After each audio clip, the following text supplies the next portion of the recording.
Assalamualaikum warahmatullahi wabarakatuh.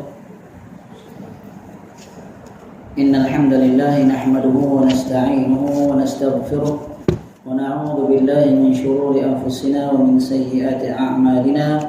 Man yahdihillahu fala mudilla lahu wa man yudlil fala hadiya lahu. Wa ashhadu an la ilaha illallah wahdahu la syarika lahu wa ashhadu anna Muhammadan 'abduhu wa rasuluh.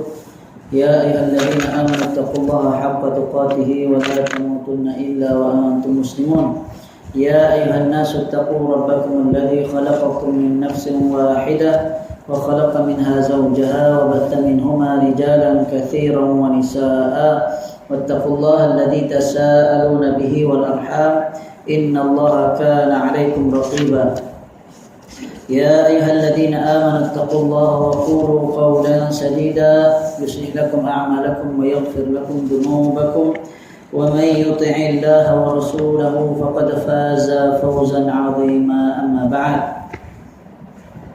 Alhamdulillah, bersyukur kita kehadirat Allah Subhanahu wa taala dapat kita menunaikan salat fardu maghrib secara berjemaah. Seterusnya insyaallah kita akan kembali menyambung kuliah kitab perisai bagi sekalian mukallaf karangan Syekh Al-Mandili yang merupakan syarah bagi matan kitab Al-Aqidah At-Tahawiyah karangan Al-Imam Abu Ja'far Ahmad bin Muhammad At-Tahawi, mana pada minggu yang lalu kita baru sahaja memasuki matan yang ke-100. Matan yang ke-100 berbunyi thumma li Umar bin Al-Khattab radhiyallahu anhu. Yang mana matan ini adalah kesinambungan dari matan yang ke-99. Matan yang ke-99 berbunyi wa nuthbitul khilafah ba'da Rasulillah sallallahu alaihi wasallam. Artinya kami mengisbatkan, menetapkan khilafah, maksudnya khalifah yang menjadi khalifah. Kemudian daripada wafat Rasulullah sallallahu alaihi wasallam, ba'da Rasulillah sallallahu alaihi wasallam, awalan li Abi Bakr As-Siddiq radhiyallahu anhu. Yang pertamanya mula-mulanya adalah Abu Bakar As-Siddiq. Tafdilan lahu wa taqdiman ala jami'il ummah. Kerana melebihkan baginya dan mendahulukannya atas sekalian umat. Abu Bakar adalah keutamaannya melebihi segala umat. Maksudnya seluruh umat Islam yang paling utama selepas Rasulullah adalah Abu Bakar. Telah dibuktikan dengan beberapa riwayat di mana Rasulullah sakit, Rasulullah minta ganti Abu Bakar menjadi imam. Kemudian dalam satu riwayat yang kita ada sebutkan pada minggu yang lalu, hampir saja Rasulullah menulis surat meminta agar Abu Bakar menjadi pengganti Rasul, tapi tidak ditulis surat tersebut. Kemudian seorang wanita dari Madinah, seorang perempuan datang bertemu Rasulullah, tanya kalau Rasulullah tidak ada, kepada siapa akan aku jumpa untuk bertanya. Maka kata Rasulullah, jika engkau mendapati aku tidak ada, maka datanglah kamu kepada Abu Bakar. Menunjukkan bahwa Abu Bakar itu adalah pengganti khalifah, pengganti dari sudut pemimpinlah, bukan menggantikan dalam urusan kenabian, kerana tidak ada lagi nabi setelah Nabi Muhammad sallallahu alaihi wasallam. Matan yang ke-100 ini sambungannya thumma li Umar bin Al-Khattab. Kemudian bagi Umar Al-Khattab radhiyallahu anhu. Al-Khattab. Kata Syekh Al-Mandili, artinya mensabitkan kita akan khilafah kemudian daripada Sayyidina Abu Bakar radhiyallahu anhu bagi Sayyidina Umar radhiyallahu anhu. Setelah Abu Bakar, yang paling utama dari kalangan umat Islam adalah Sayyidina Umar, dan juga merupakan khalifah yang kedua yang diiktiraf oleh umat Islam. Kecuali yang tidak mau iktiraf telah kita sebutkan golongan Syiah. Syiah tidak mengiktiraf Abu Bakar Umar dan Uthman sebagai khalifah. Mereka hanya mengiktiraf Sayyidina Ali sahaja. Dan bermula demikian itu dengan menyerahkan oleh Sayyidina Abu Bakar radhiyallahu anhu akan khilafah kepadanya, dan dengan ittifaq umat kemudian dari Abu Bakar radhiyallahu anhu atasnya. Jadi disepakati, disepakati kekhalifahan Sayyidina Umar bin Al-Khattab menjadi khalifah. Cara pelantikan Sayyidina Umar paling mudah, kerana dia dilantik sendiri oleh Abu Bakar. Ketika Abu Bakar jatuh sakit, sebelum meninggal dunia, beliau menulis wasiat, meminta agar yang menggantikan beliau sebagai khalifah adalah Sayyidina Umar. Dia tidak mau terjadi seperti mana setelah Rasulullah wafat, umat Islam sempat berselisih, bergaduh seketika. Bukanlah bergaduh sampai bertumbuk, tidaklah, kan? Tapi bergaduh dia tu maksudnya siapa mau jadi khalifah. Ada yang angkat ada yang angkat dari kalangan Muhajirin, minta dari kalangan Muhajirin jadi khalifah sebab orang Quraisy, kan? Kemudian minta dari kalangan Ansar pun ada calon dia. Lepas tu ada yang percaya Rasulullah wafat, ada yang tidak percaya Rasulullah wafat, antaranya Sayyidina Umar sendiri. Tetapi telah dileraikan oleh Abu Bakar As-Siddiq, menunjukkan kewibawaan ketika umat Islam dilanda fitnah, ujian. Fitnah itu ujian, ujian dengan kewafatan Rasulullah. Maka yang menyelesaikan masalah tersebut adalah Abu Bakar As-Siddiq. Terserlah kewibawaan Abu Bakar As-Siddiq dengan kebijaksanaannya meleraikan, sehingga umat Islam pun menerima, tenang semula. Akhirnya mereka lantik Abu Bakar. Maka Sayyidina Abu Bakar ni dia tidak mau terjadi begitu lagi.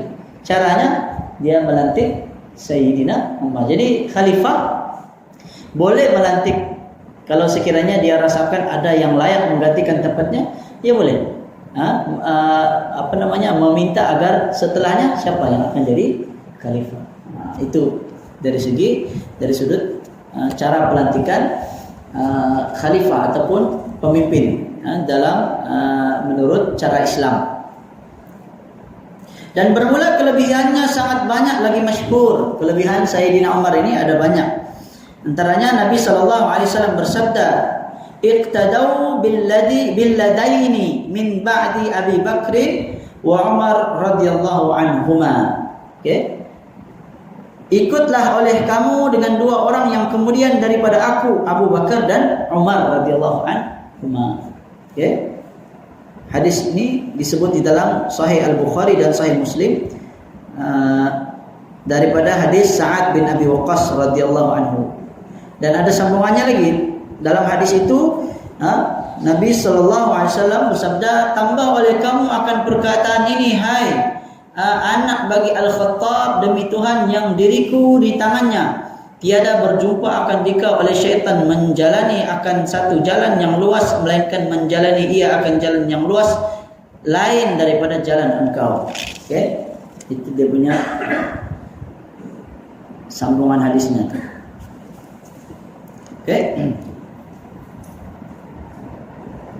Kemudian di dalam Sahih Bukhari dan Muslim juga Nabi SAW bersabda, "Sesungguhnya adalah pada segala umat yang dahulu daripada kamu yang diilhamkan, jika ada pada umatku daripada mereka itu seorang, maka bahwasanya Umar anak bagi Al-Khattab daripada mereka itu."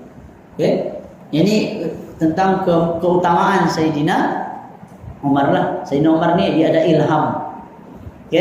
Kata Rasulullah, sesungguhnya pada segala umat yang dahulu daripada kamu itu ada yang diberikan ilham. Umat terdahulu ada yang diberikan ilham.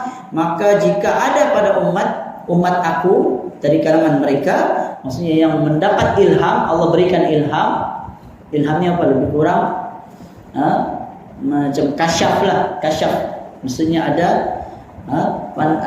dia melihat sesuatu yang maksudnya tidak dilihat oleh orang lain, tapi dia melihat. Contohnya, kalau tidak silap saya, ada satu peristiwa di mana Sayyidina Umar Al-Khattab. Dia apa dia? Saya lupa dia punya kisah dia tu. Nanti saya cek semula, tapi kalau tidak silap saya dia melihat tentang adanya, maksudnya ada tentera yang akan datang untuk untuk menyerang umat Islam, gitulah kalau tidak silap saya. Ataupun ada kisah-kisah yang lain lagi. Dan bahkan Sayyidina Umar ni ada banyak juga dia punya dari segi keutamaannya. Kalau kita buka dalam kisah ataupun kitab-kitab sirah tentang kisah Sayyidina Umar ni, Sayyidina Umar ni ditakuti oleh syaitan. Ada satu kisah di mana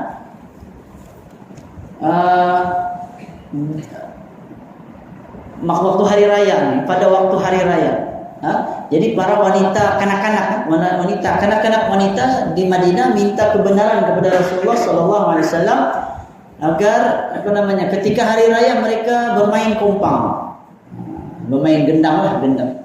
Maka Rasulullah benarkanlah. Maka ketika Rasulullah datang, okey lagi, kanak-kanak ni bermain gendang. Kemudian datang Abu Bakar, okey lagi tidak main. Datang Sayyidina Umar, gendang itu jatuh sendiri.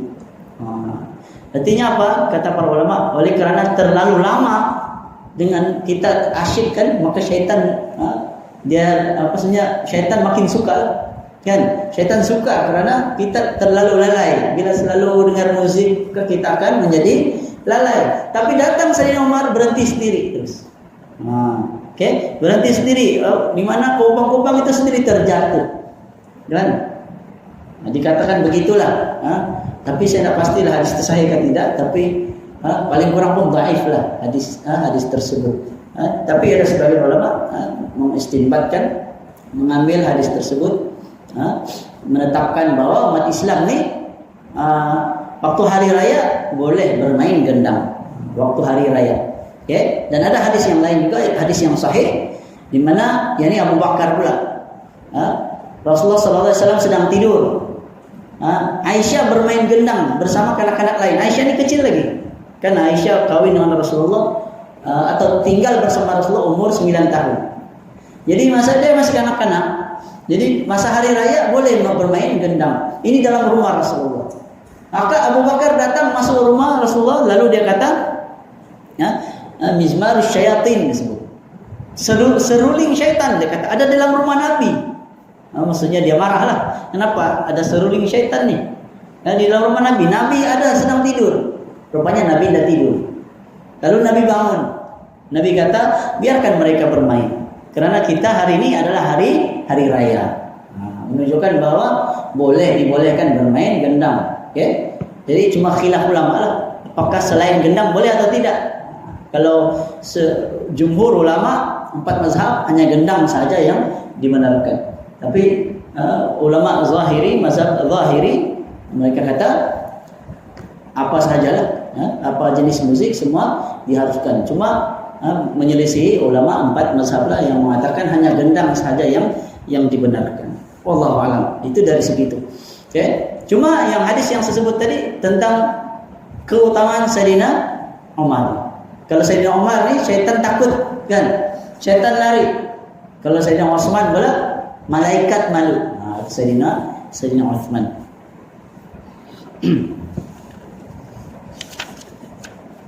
Kita telah sebutkan sebelum ini yang mana khalifah nubuwah itu, ada satu hadis yang saya pernah sebutkan, kata Nabi, khilafatun nubuwati 30 sana. Khalifah kenabian itu ada 30 tahun. Kemudian Allah memberikan kerajaan, pemerintahan kepada sesiapa yang ia kehendaki. Jadi 4 khalifah itu, Abu Bakar, Umar, Uthman dan Ali, termasuk anaknya Al-Hasan bin Ali. Kata para ulama, bila dicantumkan semua, maka jadilah 30 tahun. Jadi ini mukjizat kenabian. Nabi tahu bahwa itulah zaman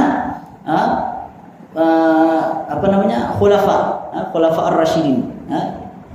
Dan dalam hadis yang lain kata Nabi, alaikum bisunnati wa sunnatil khulafa ar-rasyidin. Hendaklah kamu berpegang teguh dengan sunnahku dan sunnah para khalifah ar-rasyidin. Addu 'alaiha bin nawajidh. Kata Nabi, gigitlah sunnah tersebut dengan geraham. Okay? Kenapa kena gigit dengan geraham sunnah-sunnah tersebut? Kerana gigi yang paling kuat adalah gigi geraham. Maksudnya Nabi suruh pegang betul-betul sunnah Nabi tersebut. Jadi dalam itu ada sebut sunnati wa sunnatil khulafa ar-rasyidin. Sunnahku dan sunnah khulafa ar-rasyidin. Jumhur ulama kata khulafa ar-rasyidin itu 4. Selepas itu dia tidak termasuk lagi khulafa ar-rasyidin. Kerana dia bermula sudah. Sebagaimana hadis Nabi tadi, selepas itu akan ada raja-raja. Kata Nabi selepas itu, thumma yu'tallahu mulkahu man yasha' awil mulka. Okay? Kemudian Allah pun memberikan kerajaan, memberikan pemerintahan kepada sesiapa yang dia kehendaki sebagai raja. Maka dari situ bermula dinasti, ada raja, maksudnya sistem beraja bermula dari Muawiyah. Maka bermula dinasti Umayyah. Sampailah dijatuhkan Umayyah, bertukar menjadi daulah Abbasiyah. Kemudian panjanglah tempoh dia, kemudian baru dijatuhkan menjadi daulah Utsmaniyah. Kemudian tidak ada lagi lah Utsmaniyah yang terakhir. Tapi ada yang kata sebenarnya yang terakhir tu Umayyah saja. Abbasiyah tu dia sudah ada raja-raja sudah. Dia berpecah-pecah sedikit, tapi sedikitlah, masih lagi khilafah, masih kebanyakan masih menerima khilafah. Yang terakhir pada zaman Utsmaniyah. Lepas tu tidak ada lagi, sehingga ke hari ini semua masing-masing ada pemerintahan masing-masing. Okey, kita selesai matan yang ke-100. Kita pergi ke 101. Thumma li Uthman radhiyallahu anhu. Kemudian bagi Uthman radhiyallahu anhu yang ketiga. Okey, kata Syekh Al-Mandili, artinya mensabitkan kita akan khilafah kemudian daripada Sayyidina Umar bagi Sayyidina Uthman radhiyallahu anhuma tatkala menikam oleh ghulam bagi Mughirah akan Sayyidina Umar radhiyallahu anhu. Ghulam ni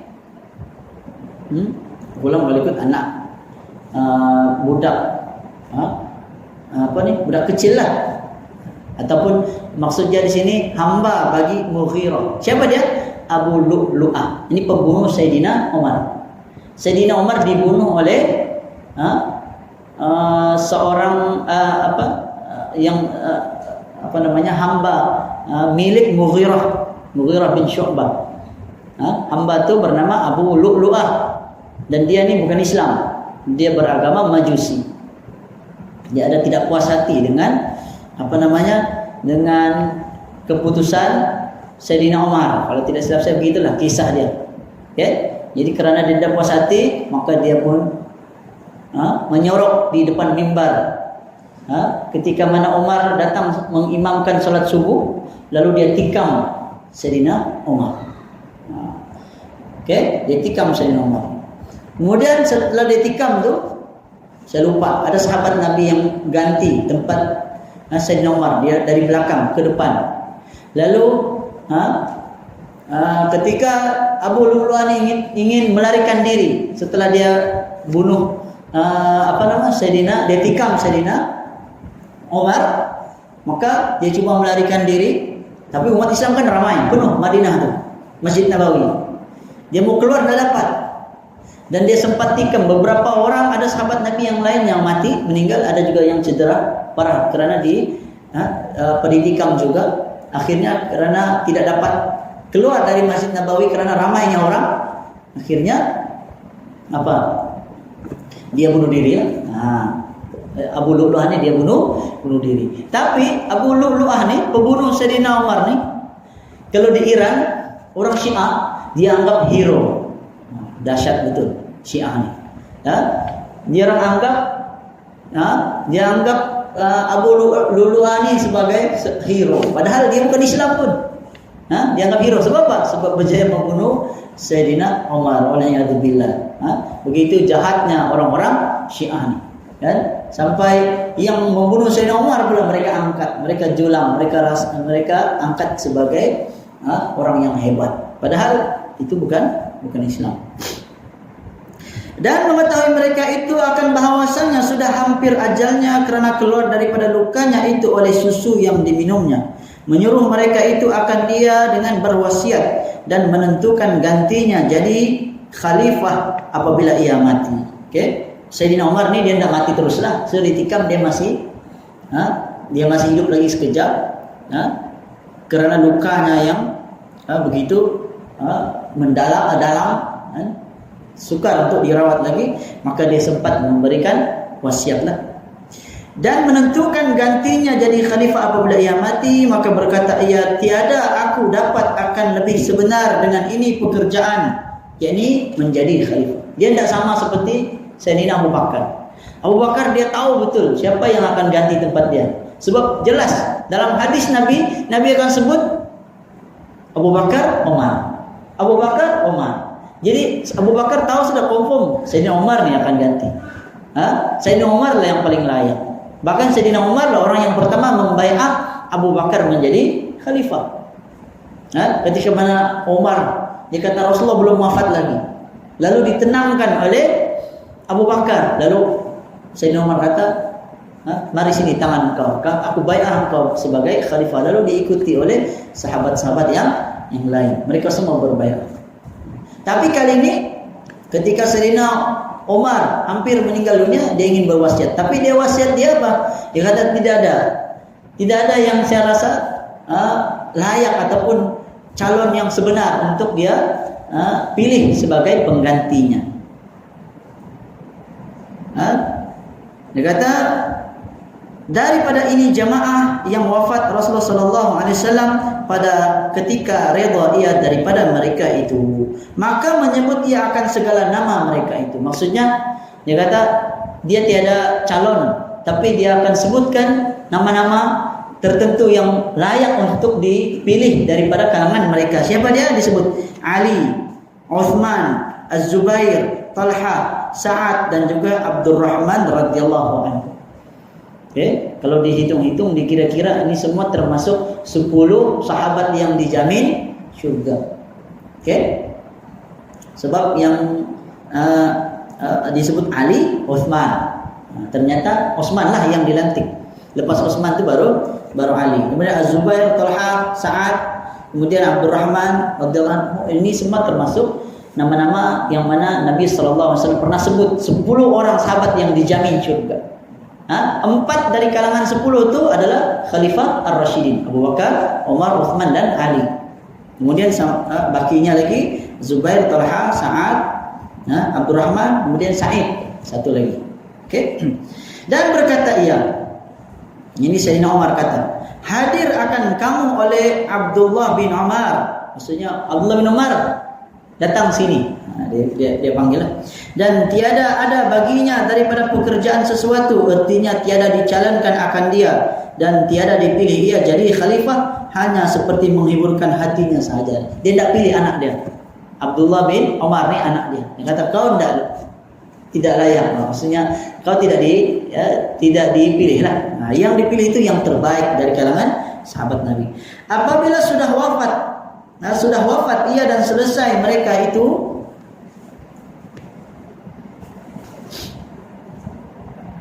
maka berhimpun segala jamaah yang terdahulu, yang tersebut dahulu. Maksudnya selepas wafat Sayyidina Umar, maka nama-nama yang disebut tadi mereka kumpullah. Mereka berkumpul. Kerana berunding dan memilih akan salah seorang daripada mereka itu supaya ditabal jadi khalifah. Para sahabat semua berbincang. Ingin mereka lantik dari kalangan Ali, Uthman, Az-Zubair, Talha, Sa'ad dan Abdurrahman. Ada 6 nama. Dan pada kesudahan setuju mereka itu pada mengangkat akan Sayyidina Uthman radhiyallahu anhu dan menabal akan dia oleh Sayyidina Abdurrahman bin Auf, Sayyidina Ali, Muhajirun, Ansar, ketua-ketua tentera dan Muslimun. Maksudnya semua umat Islam sepakat. Dari kalangan mereka ni, mereka semua sepakat kita lantik Sayyidina Uthman. Kerana apa? Antara lain Uthman yang paling tua, antara nama-nama yang disebut yang paling tua siapa dia? Uthman. Sudah tentu itu yang dilantik. Bahkan Uthman adalah apa?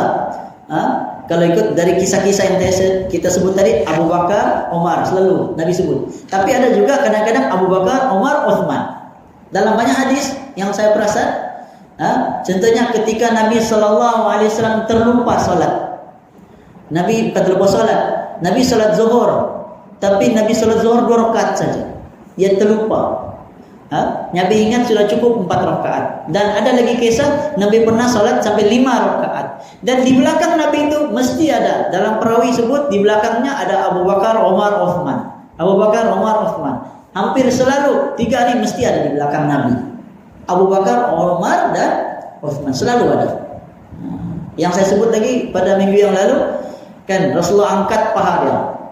Maka datang Abu Bakar tutup paha Nabi. Datang Sayyidina Umar minta izin tutup paha Nabi.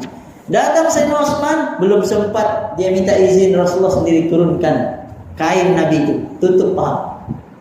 Lalu Aisyah tanya, kenapa engkau tutup? Yang lain tadi dibiarkan saja.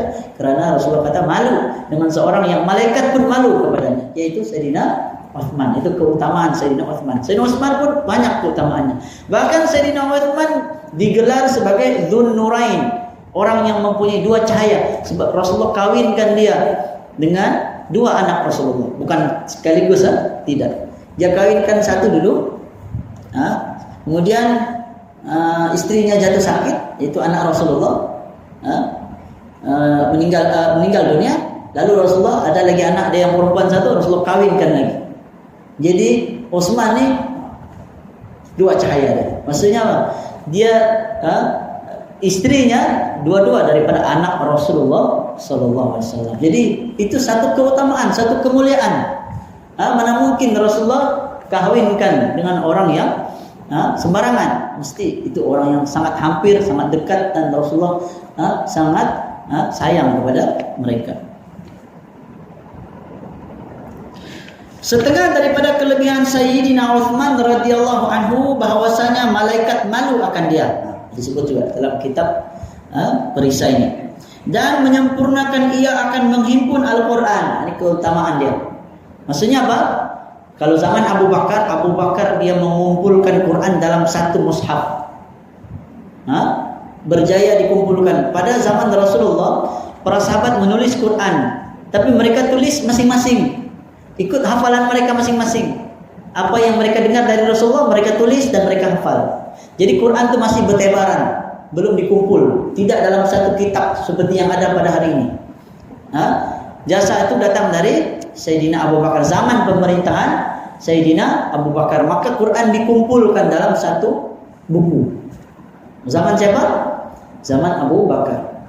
Kan zaman Abu Bakar itu terjadi beberapa peperangan, dan para hufadzul Quran, para penghafal Quran zaman itu banyak yang wafat. Maka sahabat itu berbincang-bincang, dan mereka tidak akan buat selagi tidak dipersetujui oleh khalifah, yaitu Sayyidina Abu Bakar. Maka Sayyidina Umar datang bertemu Abu Bakar. Abu Bakar mula tidak mau. Saya takut. Kenapa kita mau buat sesuatu yang Rasulullah tidak pernah buat? Akhirnya diberi penjelasan. Kemudian setelah lama berfikir, akhirnya Abu Bakar pun bersetuju. Sesuailah, nama pun Alkitab. Dzalikal kitabu la raiba fi. Kitab itu buku. Jadi mana kitab Quran? Zaman itu Quran itu ada dalam dada, dihafal. Memang Quran itu diturunkan, dihafal di dalam dada. Maksudnya manusia menghafal. Zaman itu mereka hafal Quran. Ada yang ditulis. Rasulullah memang suruh tulis. Tapi tiada perintah dari Rasulullah kumpul dalam satu mushaf. Rasulullah tidak perintahkan. Itu datang cadangan itu pada zaman Sayyidina Abu Bakar. Mereka berbincang, sahabat berbincang. Akhirnya mereka bersetuju, mereka buat. Ternyata rupanya kata para ulama, susunan Quran itu pun sebenarnya adalah petunjuk Rasulullah sallallahu alaihi wasallam. Bukan sembarangan disusun surah apa dulu, surah apa kemudian, bukan mereka hantam-hantam begitu saja, tidak.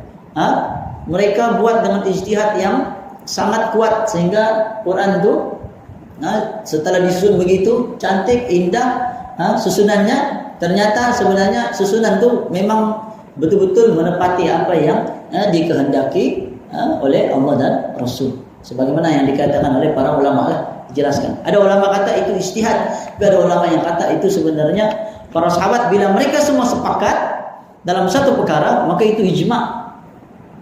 Bila ijma' ini sama hukumnya dengan Quran dan Sunnah. Kan sumber hukum kita kan ada 3, ada 4. Tapi yang betul-betul 3 aja sebenarnya. Quran, Sunnah, ijma'. Adapun yang keempat qiyas. Qiyas ini diambil daripada Quran dan Sunnah. Kias itu tidak boleh kias sendiri-sendiri, enggak. Dia mesti ada hukum yang ada dalam Quran atau ada dalam hadis baru boleh dikiaskan. Jadi dia bukan hukum yang tersendiri. Berbeza dengan Quran Sunnah, itu memang sumber utama. Kemudian ijma juga sumber. Berdasarkan hadis Nabi, kata Nabi, innallaha la yajma'u hadhil ummah 'ala dhalalah. Sesungguhnya Allah tidak akan menghimpunkan umat ini di atas kesesatan. Maksudnya umat Islam dan umat yang sebagian ulama kata yang paling tepatnya umat yang dimaksudkan adalah umat yang ada pada zaman Rasulullah sallallahu alaihi wasallam. Siapa dia umat di zaman Rasulullah? Para sahabat Nabi. Maka ketika mana mereka semua bersatu, bersepakat ijma, maka itu adalah hujah yang wajib kita ikuti. Bahkan kalau kita melanggar ijma sekalipun tidak ada hukumnya dalam Quran dan Sunnah, tapi mereka semua sepakat. Oke, contohnya apa? Contohnya dari segi kalau fikahnya biasanya dari segi kenajisan. Sepakat ulama, najis itu kalau hilang dia punya warna, rasa, apa lagi itu? Bau dia, bau, warna dan rasa, maka dia dikira tidak najis lagi. Tidak ada dalam Quran, tidak ada dalam hadis. Ada dalam hadis, tapi hadisnya dhaif jiddan atau sebagian ulama kata palsu. Hadisnya palsu. Jadi bukan hadis lah. Tapi dari mana? Diambil dari ijma' ulama. Para ulama semua sepakat.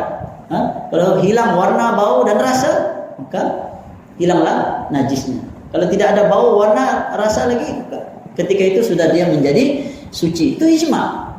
Walaupun dia dalam Quran, walaupun dia dalam hadis, tetap diguna pakai.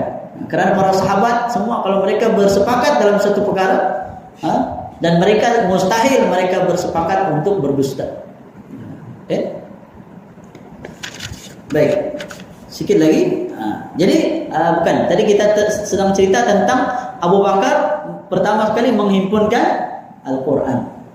Kemudian pada zaman Sayyidina Uthman, zaman Uthman ini lebih advance lagi lah. Sebab zaman Sayyidina Uthman umat Islam telah tersebar ke Rom dan Parsi. Wilayah Islam itu semakin luas, semakin besar, semakin banyak umat Islam. Maka ketika itu Quran yang ditulis oleh umat Islam, mereka ada satu Quran yang dihimpunkan di zaman Abu Bakar. Tapi itu yang satulah kan. Tapi yang untuk dicetak bagi-bagi belum ada. Masing-masing buat sendiri. Masing-masing tulis. Jadi Quran ini kan diturunkan di atas 7 huruf. Ya?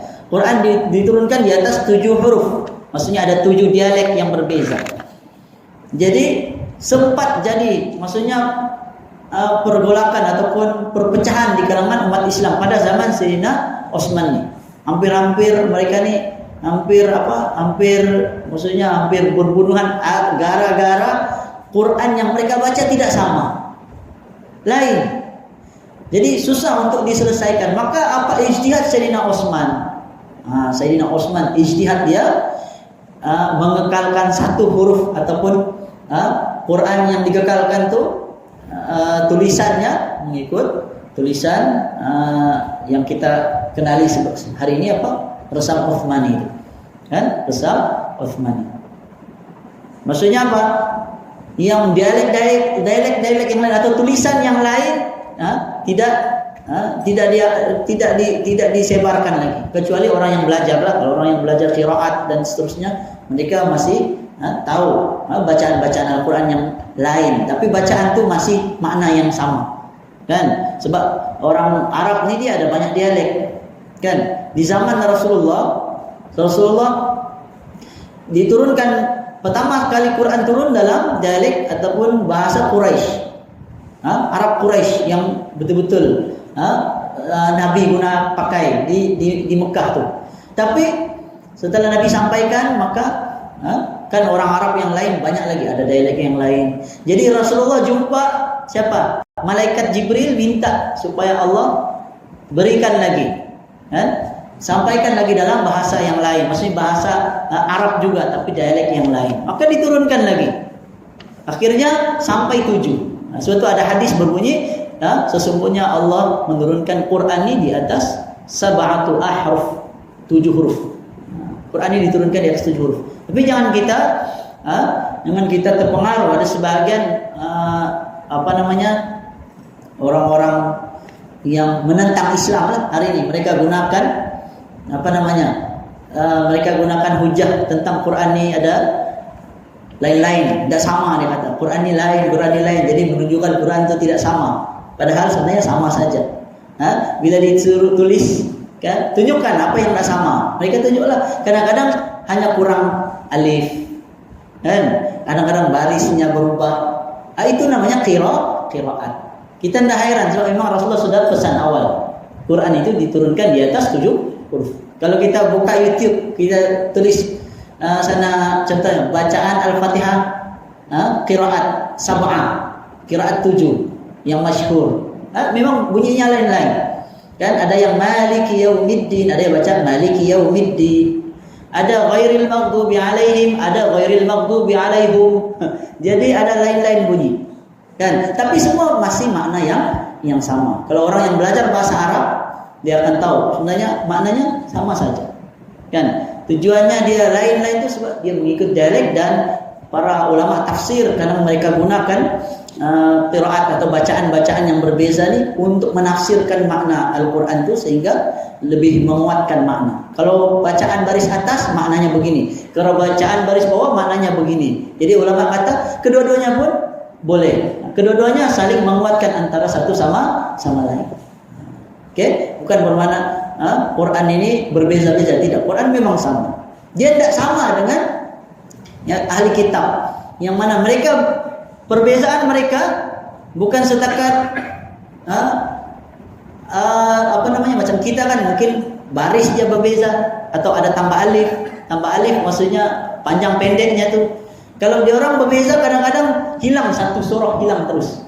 Atau ada yang sampai surahnya tuh dibuang 8 ayat atau 10 ayat dibuang. Sebab ada sebagian ahli kitab ni kata ayat ni dia kata ditokok tambah, dimasukkan, akhirnya dia buang. Kalau siapa biasa dengar ceramah atau tengok ceramah Ahmad Didat, dia bongkar yang itulah. Dia bongkar King James Version, Bible punya cetakan. Tahun yang dulu punya, kemudian yang baru punya. Dia kata dulu punya dihilangkan, kemudian yang baru dimasukkan balik. Dia ada hilang versi dia. Kurang dia punya surah dia. Kurang ayat dia. Tapi bila versi baru mereka masukkan balik. Sebab pergaduhan antara orang-orang atasan mereka. Ada yang minta masukkan, ada yang tidak mau masukkan, ada yang kata ini tambahan. Tapi bila tidak dimasukkan, dia punya doktrin dia akan jadi lebih kurang sama seperti Islam. Mau tidak mau terpaksa masukkan balik supaya nanti tidak jadi seperti mana tafsiran orang Islam. Jadi mereka masukkan balik. Begitulah, lebih kurang. Jadi di zaman Sayyidina Utsman diambil Quran-Quran yang ada di seluruh negeri-negeri, daerah-daerah, lalu mereka cetak satu Quran yang Mushaf Utsmani itu yang mereka ambil daripada zaman Abu Bakar lagi. Mereka salin. Kalau tidak silap saya ada 5 salinan. Mereka sebarkan di daerah-daerah. Ada 5 salinan. Mereka bagi di Syam satu, kan? Di mana di Kufah, di Mesir. Mereka sebarkan satu tu, lalu di sana nanti mereka cetaklah. Zaman itu bukan ada mesin cetak. Orang dulu cetak caranya mereka tulis. Kalau ada kedai cetak buku, dia punya khidmatnya menulis, orang tu akan tulis. Tunggu lagi. Kalau kita photostat mungkin sehari 2 hari siap sudah. Sana dia orang photostat tunggu 2 bulan baru siap. Dia tulis 2-3 bulan, lama lah. Bayangkan tulis Quran tu berapa lama mau tulis? Lama, kan? Tebal lagi. Dia punya kertas lagi zaman dulu, lepas tu main ikat lagi, main jahit-jahit lagi supaya dia melekat jadi buku. Zaman tu Quran, sebab Qurannya besar-besar tu. Itu pun tulis tangan, tapi cantik tulisannya. Quran yang ada zaman Nabi, zaman Sayyidina Utsman tu, dia punya Quran tulisannya tidak ada titik dan tidak ada baris. Begitu tingginya bahasa orang Arab dahulu. Ba dia tu, kalau kita tidak tahu ba ni, ba kah, tak kah, nun kah, ya, mana satu? Tapi dia orang tahu, dia orang memang tahu sebab itu bahasa mereka. Tapi oleh kerana umat Islam semakin banyak dan mereka perlukan pembaharuan supaya lebih mudah dipelajari, akhirnya ditambahlah titik. Kemudian baris. Pada zaman awal sebelum ada baris itu dalam bentuk titik juga sebenarnya. Jadi banyak titik. Awal-awal dulu Quran tu dia ada titik dan barisnya pun dalam bentuk titik. Jadi banyak titik. Akhirnya bingung lagi. Maka di zaman siapa? Kalau tidak silap saya ada satu gubernur. Daripada Hajjaj, ya betul. Hajjaj Yusuf Al-Thaqafi. Zaman tu mereka ni yang memperkenalkan menukarlah titik-titik tu dalam bentuk baris supaya lebih memudahkan. Jadi tidak keliru. Baris atas, baris bawah, baris depan. Kalau dulu mungkin baris atas 1 titik, baris bawah 2 titik, baris depan 3 titik. Mana titik ba-nya? Lepas tu ada titik lagi, 2 titik lagi, tambah 3 titik lagi, makin banyak titik. Jadi kerana boleh mengelirukan, akhirnya mereka ubah. Zaman sekarang lagi modern. Dia tengok Quran yang baru punya cetakan. Siap ada warna lagi, betul tidak? Warna mengikut hukum tajwid lagi. Lagi modern. Kan? Siap ada warna, kalau kuning dengung, kalau hijau kan, ikhfa, izhar, semua ada. Lagi modern zaman sekarang. Itu tidak menjadi masalah, tidak mengubah apa-apa. Bacaan tetap sama. Tujuan tu untuk memudahkan. Kalau kita nak mau warna-warna itu semua tidak apa, boleh, tapi belajar ilmu tajwid yang mengambil masa lagi sangat lama. Jadi para cendekiawan pemikir ataupun para ulama, mereka berfikir macam mana memudahkan umat Islam belajar Quran. Itulah dia punya inovasi dia. Maka dari segi yang itu tidak menjadi masalah, itu masih dalam hal keduniaan. Yang pentingnya bacaan masih dapat, bacaan yang sama, tidak mengubah sedikit pun pada bacaan Al-Quran tersebut. Okay?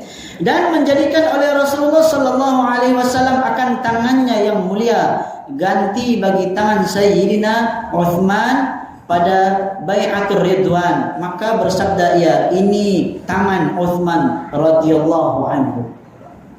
Okey. Maksudnya apa? Ini keutamaan Sayyidina Uthman. Pada Bai'atul Ridwan ni mereka berbai'ah untuk berperang, menuntut bela atas kematian Sayyidina Uthman. Disangka masa itu. Itu yang terjadi perjanjian Hudaybiyah. Perjanjian Hudaybiyah ni Rasulullah pergi ke Mekah dan berapa? Kalau tidak silap saya 10,000 orang Islam dari Madinah, mereka bertujuan untuk menunaikan umrah. Jadi Rasulullah utus siapa? Sayyidina Uthman. Uthman datang bertemu dengan pembesar Quraisy. Antaranya Abu Sufyan. Kan? Jumpa di sana, minta supaya umat Islam dapat menunaikan umrah. Tapi apa yang orang Quraisy buat? Mereka tahan Sayyidina Uthman. Lama, umat Rasulullah tunggu lama sampai tersebar berita kata Sayyidina Uthman telah dibunuh. Maka Rasulullah pun apalagi bersiap-siap untuk berperang.